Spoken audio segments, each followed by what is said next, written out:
Olha só, vamos relembrar como é que a gente enxerga? Lembra que eu tenho sempre falado com vocês? É interessante que vocês tenham uma noção de como que é a anatomia e a fisiologia do olho. Lembra que a gente pode comparar o olho, tem duas comparações, né? A gente pode comparar o olho a uma câmera fotográfica, essa é uma comparação bem lúdica e realmente procede, né? E eu gosto também de comparar o olho como se fosse um dispositivo eletrônico que a gente chama de transdutor.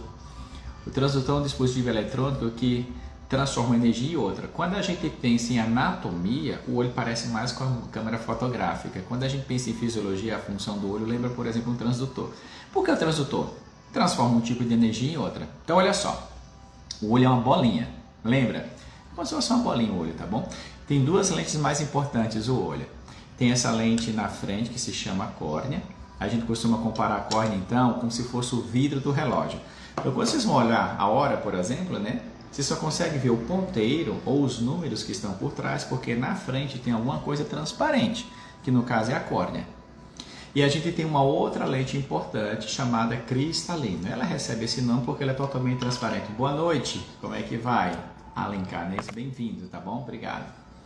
Nós temos então uma lente importante na frente chamada córnea e a gente tem uma lente atrás chamada cristalino. E no meio entre as duas lentes nós temos quem, turma? Nós temos a parte que dá cor ao olho, que é a íris. E a íris, ela tem na região central um orifício chamado pupila. E é através da pupila que se controla a quantidade de luz que entra dentro do olho, tá bom? Muito bem. E para que servem essas lentes? Exatamente para facilitar. Boa noite, como é que vai? Tudo bem? Obrigado pela sua presença. E por que existem essas lentes? Boa noite, vamos chegando. E se por acaso alguém tiver alguma dúvida, tal, se quiser já vai enviando aqui para alguma dúvida. E se eu terminar em tempo hábil, eu vou chamar alguém para a gente bater um papo ao vivo. É isso que a gente tem feito nas últimas quartas-feiras. Eu acho que tem sido bem legal, porque você deve ter alguma dúvida ou pergunta que seja comum para as outras pessoas que estão presentes na sala. Então essa dúvida acaba esclarecendo uma série de outras indagações que outras pessoas podem estar presentes e tem a mesma coisa. Então olha só, a gente então tem a córnea na frente, tem o cristalino e no meio dos dois nós temos a íris. Boa noite, tudo bem? E no centro da íris nós temos a pupila. A íris é aquela parte que dá cor ao olho e no centro a gente tem um orifício chamado pupila que controla a quantidade de luz que entra dentro do olho. Boa noite, como é que vai? Tudo bem? E essas lentes têm basicamente a função de convergir os raios para o fundo do olho. Essa é a principal função, tá bom? Então a luz ela é gerada por uma fonte natural, sol, lua, estrela, ou por uma fonte artificial, como por exemplo essa lâmpada que vocês estão vendo aqui, ó. Coloquei o dedinho na frente, pronto. Então a luz ela se propaga, ela interage com a superfície, ela volta para o olho. E a luz então precisa fazer todo esse caminho, ó, pessoal. Quando ela chega aqui no fundo do olho, na retina, ela se transforma em impulso elétrico. E através do nervo do olho, boa noite, Johnny, como é que vai, amigo? Tudo bem? E através do nervo do olho, a luz vai para onde? Para o cérebro, onde se dá o fenômeno complexo da visão, tá bom? Muitos problemas podem acometer o olho que vão interferir nessa dinâmica. Boa noite, José. Tudo bem? Obrigado. Muitas coisas, então, podem interferir na caminhada da luz dentro do olho. E a gente tem abordado nesse Abril Marrom, mês de conscienciação, prevenção e combate contra a cegueira, das principais causas. Nós falamos lá no início de abril a respeito das causas que não obrigatoriamente pode levar para a cegueira, mas que pode causar uma privação importante. Eu resolvi trazer essa questão porque é a principal causa de privação ocular no mundo todo. Sabe qual que é, gente? Problema de grau. As pessoas não conseguem enxergar bem, principalmente para longe, porque tem uma doença de origem genética que interfere no tamanho do olho. E aí pode gerar miopia, hipermetropia ou astigmatismo, tá bom? Eu diria que essa é a principal causa, não obrigatoriamente cegueira, mas de privação visual. São os problemas de grau não corrigidos de maneira correta, com óculos, com lente de contato, ou numa fase mais adulta em que o grau está estável, os exames estão normais, que o paciente fez cirurgia refrativa, ou aplicando laser na córnea, ou implantando a lente dentro do olho. A gente só mencionou rapidamente das doenças congênitas que podem comprometer a transparência da córnea. Existe uma série de doenças infecciosas que faz com que a córnea então perca a sua transparência. A córnea precisa ser transparente e o cristalino também, vocês concordam, tá bom? Por quê, Charles? Porque a luz ela precisa ter caminho livre para chegar ao seu destino. Se no meio do caminho tem alguma barreira, por exemplo, perda de transparência, a luz não vai ter continuidade. Então as infecções em gerais, erro do metabolismo, glaucoma, até mesmo catarata congênita, pode também interferir na transparência da córnea, mas sobretudo as infecções que acometem a transparência da córnea, tá bom? A gente também falou um pouquinho sobre a catarata. Lembra que nós comentamos, dentro do olho todos nós temos uma lente natural chamada cristalina.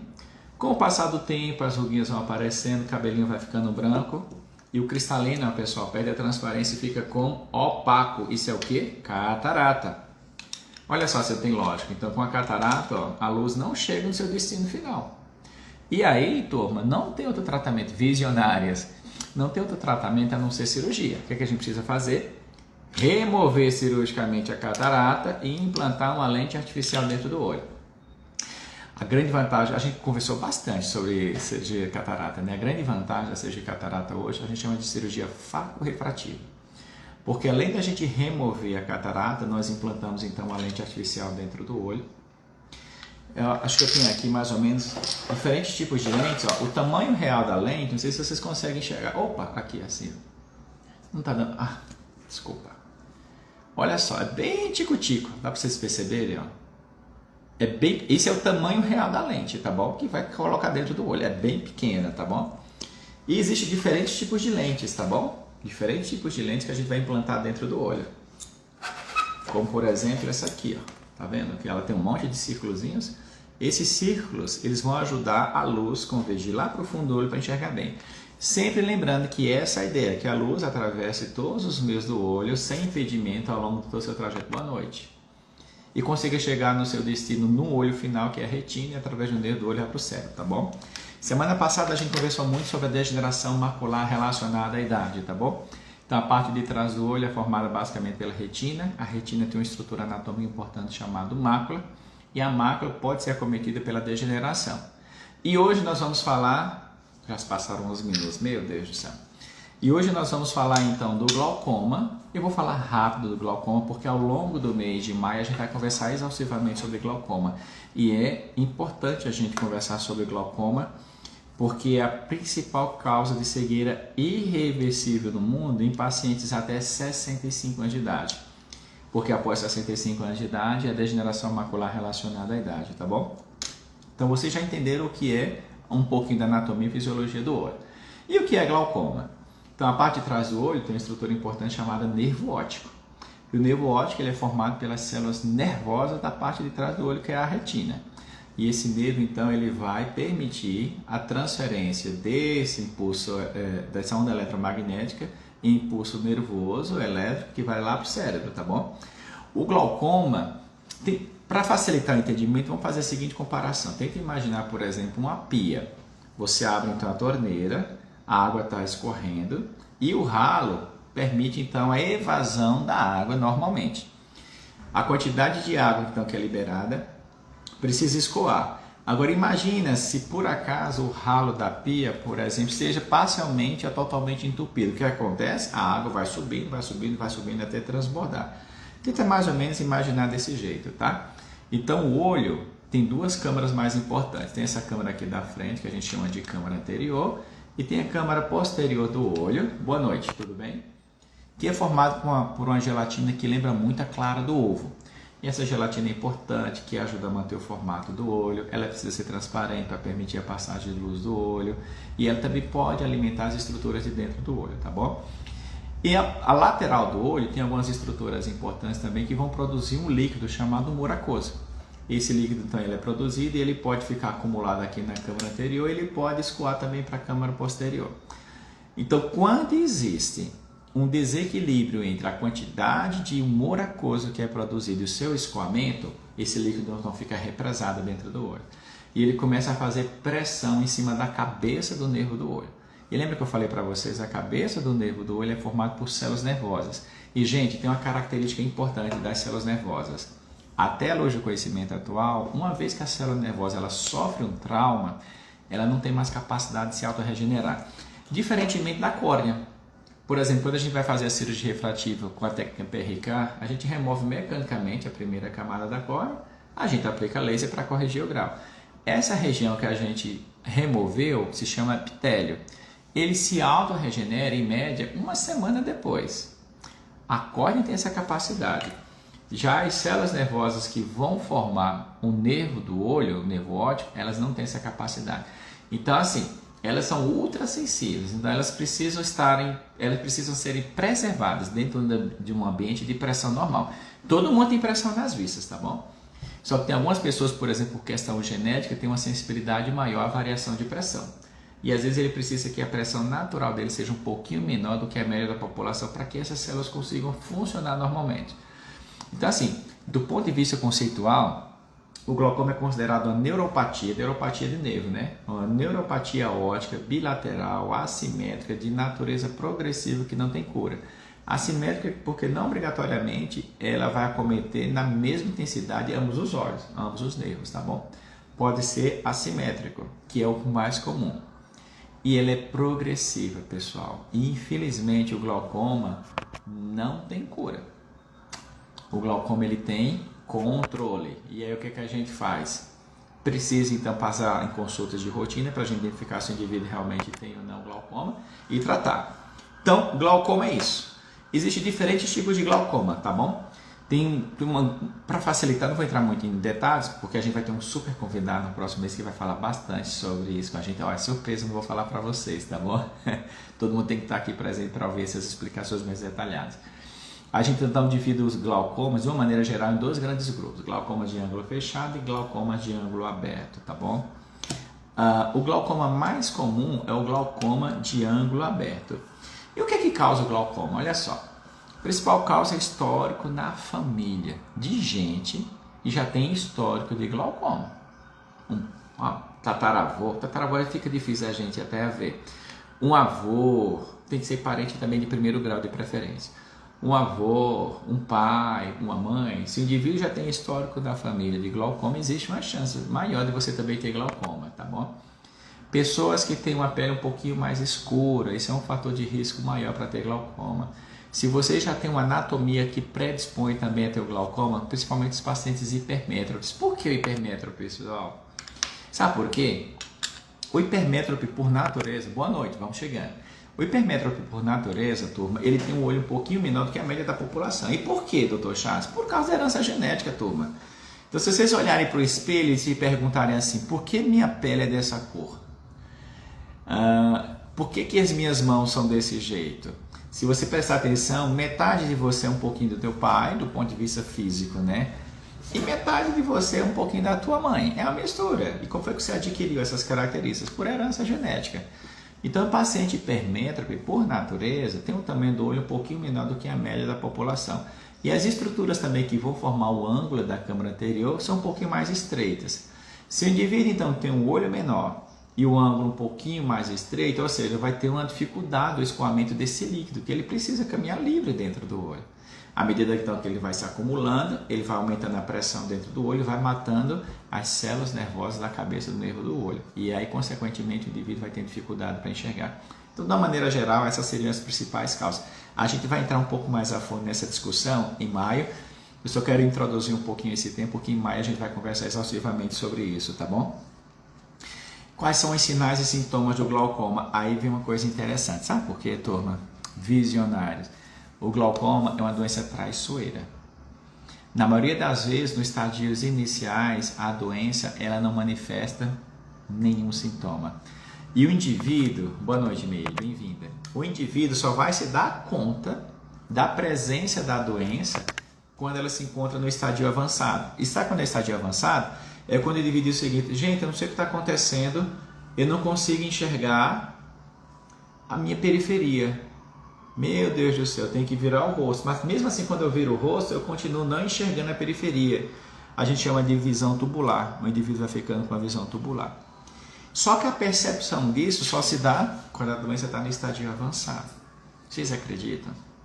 Existem outros tipos de glaucoma que podem ser identificados. Glaucoma secundário a um trauma, secundário a uma infecção. O indivíduo que nasceu com a malformação por ter glaucoma, geralmente a sintomatologia é mais evidente. Mas esse não é a causa mais comum. A causa mais comum é o glaucoma crônico de ângulo aberto. E esse é um tipo de glaucoma que quase não dá sintoma, a não ser que a doença esteja no estadio avançado. E aí, Dr. Charles, o que é que a gente faz? Lembra que eu tenho falado para vocês? Fala aqui para mim, quem que pode repetir comigo? A saúde da visão começa com a prevenção. Há quase 3 anos eu tenho estado aqui com vocês todas as quartas-feiras à noite, com raras exceções, sempre trazendo um tema importante que envolva a saúde ocular ou algum outro tema associado à saúde. E esse ano a gente está inovando um pouquinho, trazendo outros temas que a gente também considera importante, entendeu? Não tem cura, só tem controle, e na maioria das vezes o glaucoma mais comum não tem nenhum sintomas.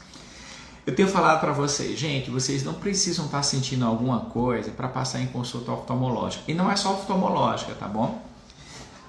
De uma maneira geral, a gente precisa ter um cuidado redobrado com relação à saúde, tá? Se você já tem um problema específico, já procura assistência médica. Se você não tem, pelo menos a partir dos 40 anos de idade, você tem um cuidado redobrado. Mesmo que nada você esteja sentindo. O homem precisa passar em consulta com um médico urologista. Precisa, gente, porque a principal causa de câncer no homem, uma das principais causas que leva à morte, só perde por problemas de câncer da pele, é o câncer de próstata. E na mulher, o câncer de mama, só perde também por problema de câncer da pele. Então, mesmo nada sentindo, tem que passar em consulta. Tem muitas causas também de morte no nosso meio associadas a doenças cardiovasculares. Daí a importância também passar com um colega cardiologista para fazer o exame. E claro, com o médico oftalmologista. Mesmo você nada sentindo, gente, pelo menos uma vez por ano, tem que passar em consulta oftalmológica para fazer exames de rotina.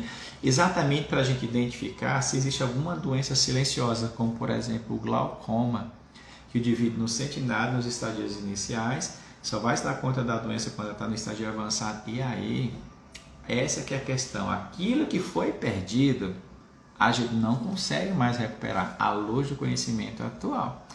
O que é que a gente vai fazer? Preservar o que sobrou daqui para frente. Saúde da visão começa com a completa comigo, prevenção, tá bom? E aí, Dr. Charles, como é que a gente faz o diagnóstico do glaucoma? Primeiro, a paciente vai passar em consulta de rotina, tá? Então, a gente conversa com o paciente, a gente chama de anamnese, a gente colhe as informações do pacientinho, a gente dá uma olhada assim geralzão para o pacientinho, ver se ele tem uma pele um pouquinho mais escura e tal, e começa o exame oftalmológico propriamente dito.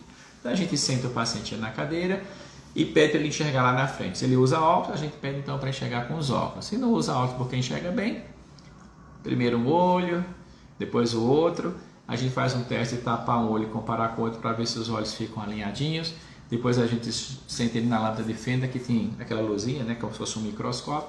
E a gente então vai examinar a parte da frente do olho. E aí a gente já pode fazer um exame que chama de gonioscopia. É um exame que a gente coloca uma lentezinha no olho e vai analisar as estruturas do ângulo do olho. E a gente já sabe quais são as estruturas, como é a disposição anatômica. E a gente consegue então avaliar quantas são as camadinhas, se elas estão dispostas de maneira anatômica corretamente ou não. Então, com a gonioscopia a gente já tem uma ideia, tá bom? Depois dessa etapa, a gente então mede a pressão do olho. Fundamental medir a pressãozinha dentro do olho, tá bom? E aí, tudo bem com vocês? Tem que medir a pressãozinha do olho, tá bom? E em seguida, então, a gente vai pingar aquelas gotinhas de coleio para examinar o fundo do olho. Isso é um exame básico que a gente tem que fazer. E aí a gente precisa de exames complementares. Um deles é o campo visual. O campo visual é importante, a gente apoia o queixo e a testa no aparelhinho de campo visual. E aí a nossa retina é estimulada. Um estímulo elétrico, um estímulo chega até lá no fundo do olho para estimular aquela região. Se o indivíduo ele enxerga, ele aperta. Quando aperta significa dizer que ele enxergou. Joia! Então foi estimulado, reagiu bem.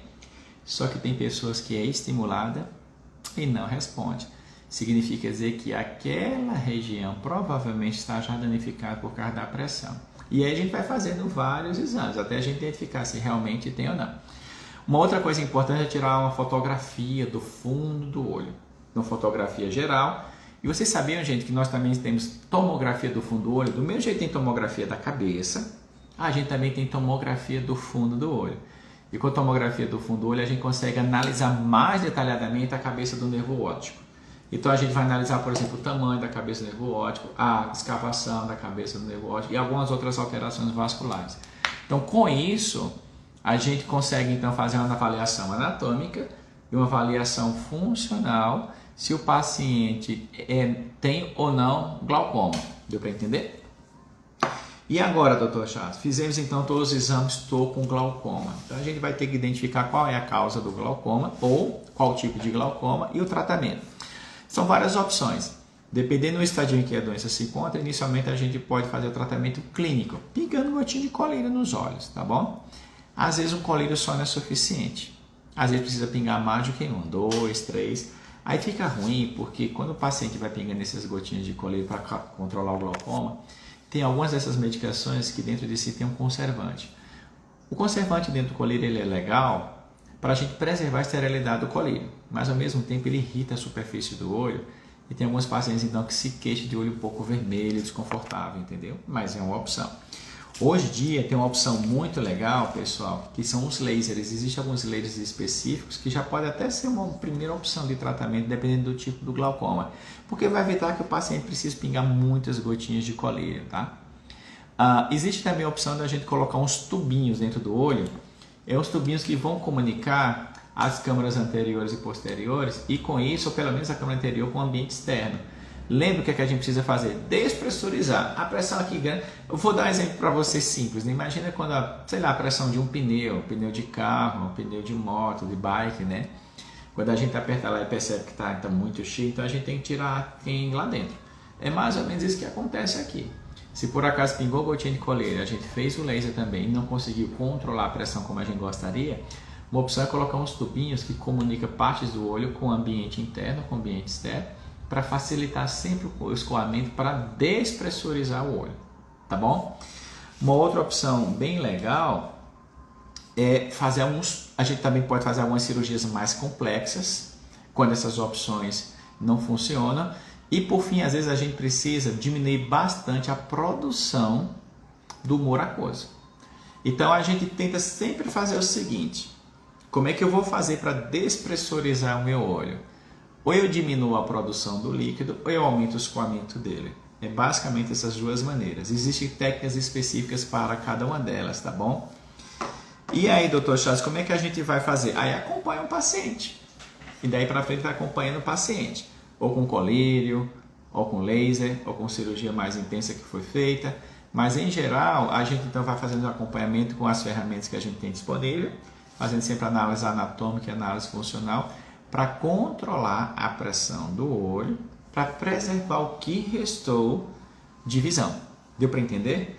Gente, 2027, deixa eu acelerar um pouquinho para conversar um pouquinho com vocês sobre a retinopatia diabética, também é um assunto importante que a gente não pode deixar de mencionar. Então, glaucoma, neuropatia bilateral assimétrica de natureza progressiva, infelizmente não tem cura, só tem controle, e a gente exerce mais controle em cima da pressão das vistas. E uma doença traiçoeira porque na maioria das vezes no estágio inicial o indivíduo não sente nada. E aí o que a gente precisa fazer? Passar em consulta de rotina para prevenir. Combinado? Vamos falar um pouquinho agora rapidinho sobre o diabetes. Diabetes é uma doença crônica, não é isso? Então, existe a retinopatia diabética. Lembra que eu falei para vocês que a parte de trás do olho é formada pela retina.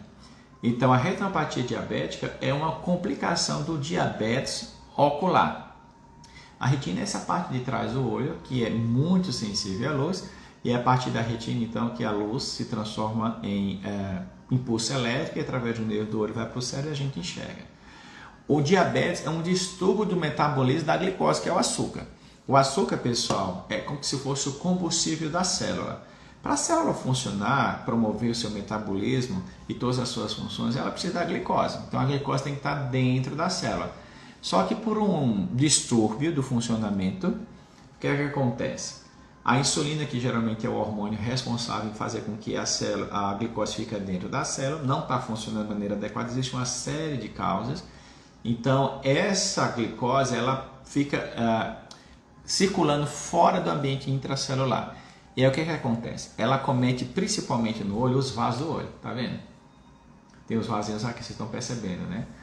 E os vasinhos do olho eles ficam frágeis. Então existe basicamente dois tipos de retinopatia diabética, tá bom?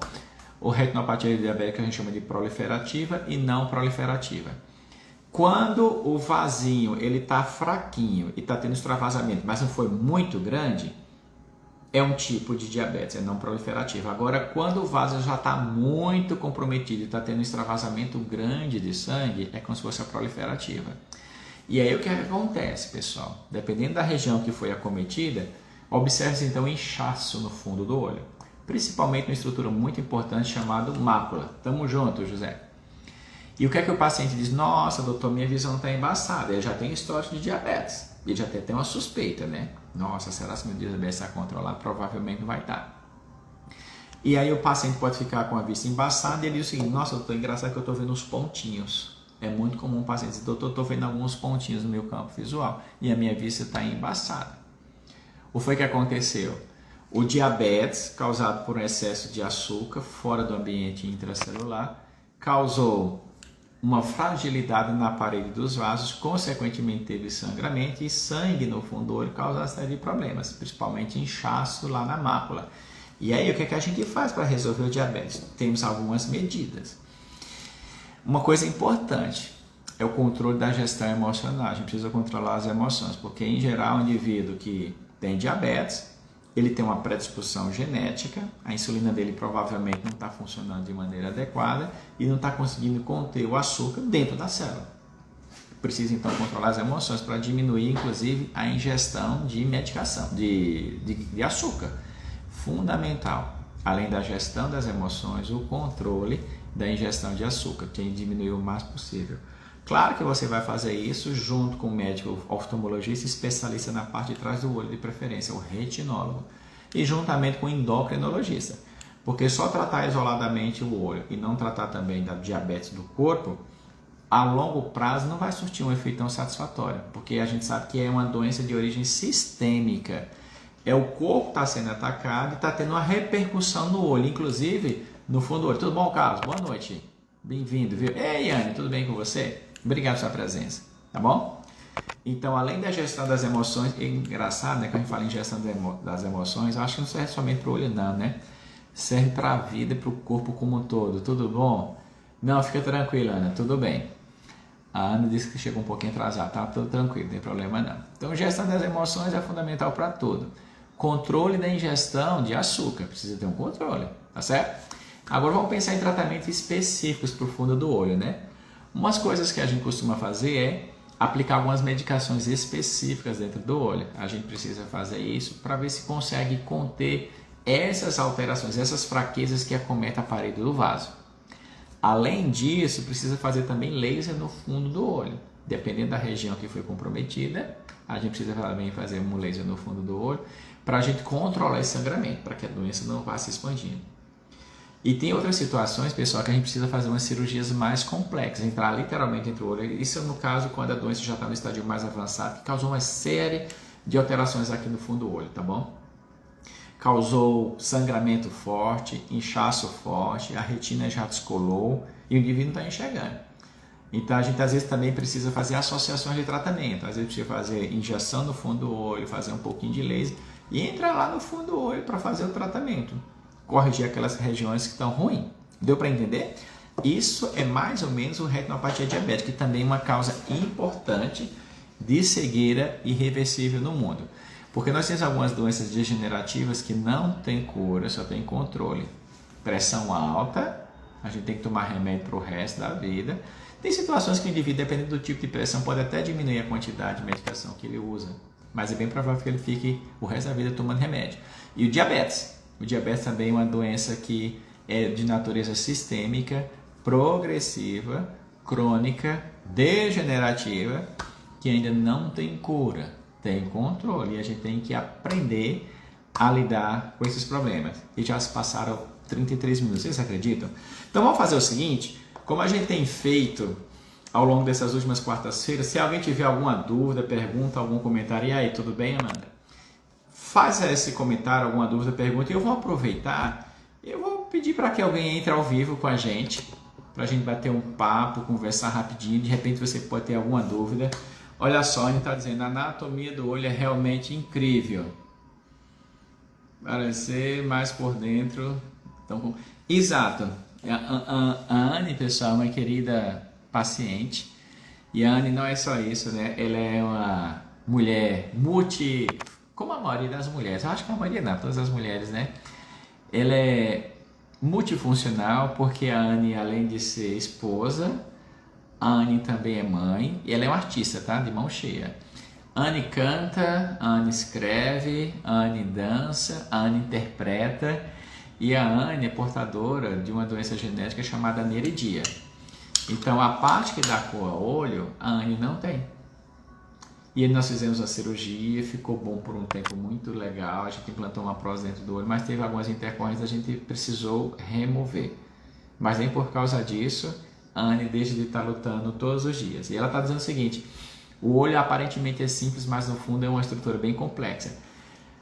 Em teoria, o órgão mais complexo do corpo se chama cérebro e o segundo, por extensão, é o olho. O olho é extremamente complexo, mas é lindo estudar o olho, tá bom? É muito legal. Vamos fazer o seguinte, deixa eu chamar alguém ao vivo. Boa noite, bem-vinda. Quem que eu vou chamar ao vivo hoje pra gente... Não precisa ficar com medo, não precisa ficar nervoso, preocupado, nada disso. É só um bate-papo, se você de repente já passou em consulta comigo, já fez alguma cirurgia, eu gostaria que você compartilhasse a tua experiência. E se você não fez e tiver alguma dúvida, a gente bate papo, conversa e de repente pode ser a dúvida de alguém que esteja presente ao vivo conosco. Vamos lá, vamos ver quem está aqui conosco. A Anne está aqui, a gente tem mais meninas do que rapazes, né? Deixa eu chamar essa jovem aqui, deixa eu ver aqui. O Adelson, quem é que eu vou chamar? Vamos chamar essa aqui, ó. Convite.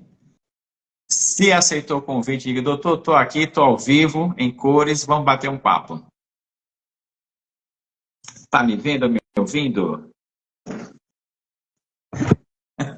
Não precisa ficar com medo, não. Nem precisa ficar... Boa noite. Tudo bem, Adelson? Obrigado pela sua presença, viu, amigo? Olha, eu convidei...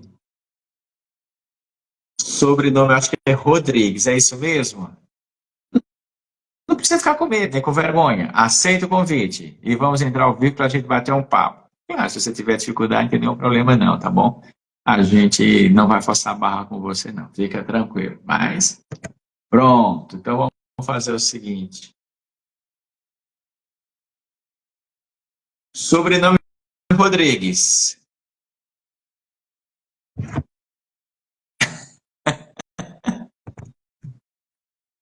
Ok, vamos cancelar então, não tem problema não. Pronto.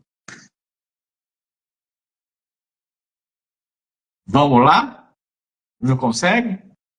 Deixa eu ver aqui. Esse eu acho que é o Felipe. Deixa eu ver o Felipe então. Deixa eu ver se o Felipe consegue. E aí, boa noite, tudo bem? Vocês estão tímidos demais hoje, gente. Por quê?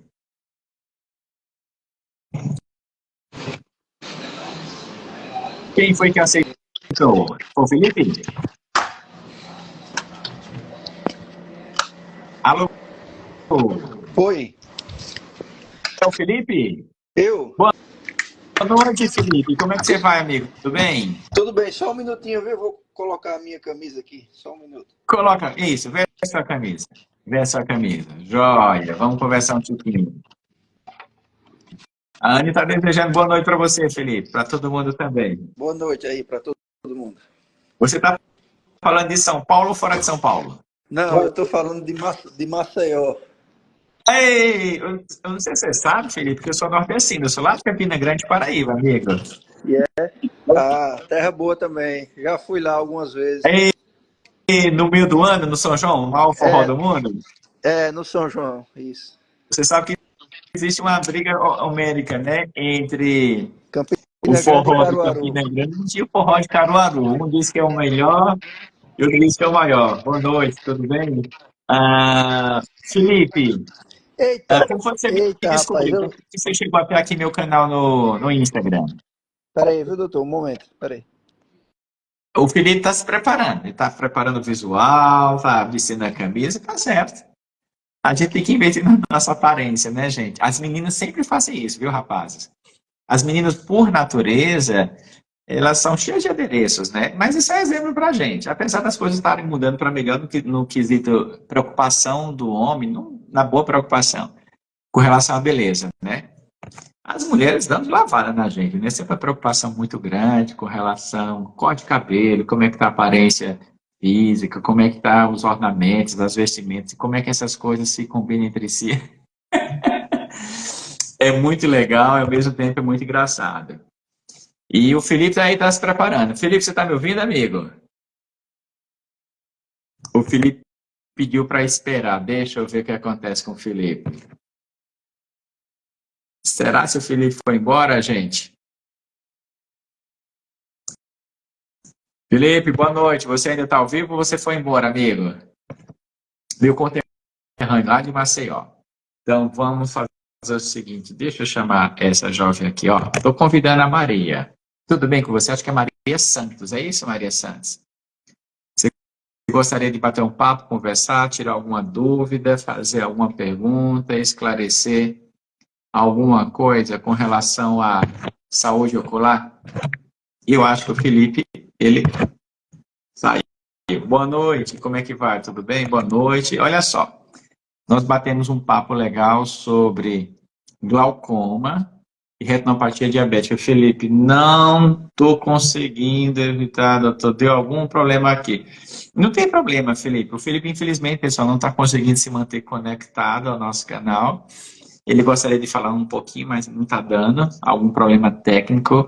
Mas não tem problema, Felipe. De repente, se você tiver alguma dúvida, pergunta, você vem aqui para mim e a gente pode ir esclarecendo.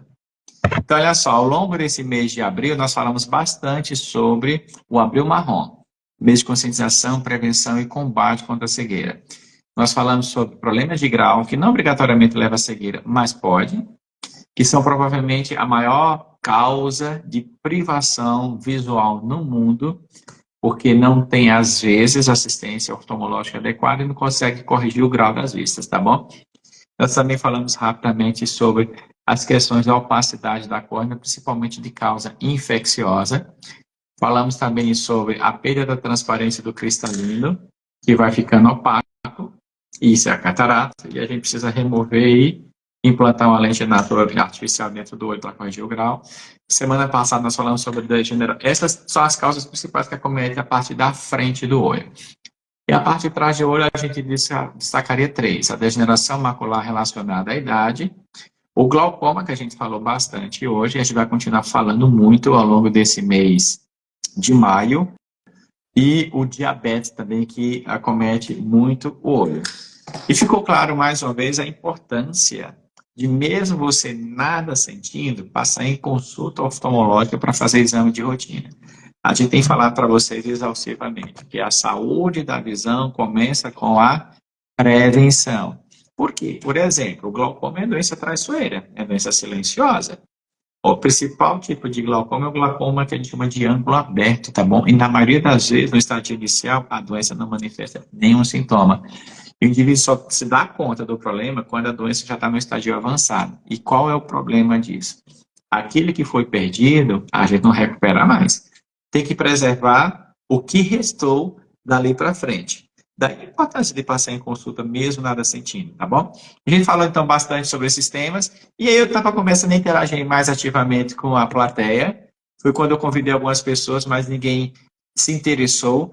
Eu vou fazer mais um último convite, vamos ver se essa jovem aceita o convite para estar conosco.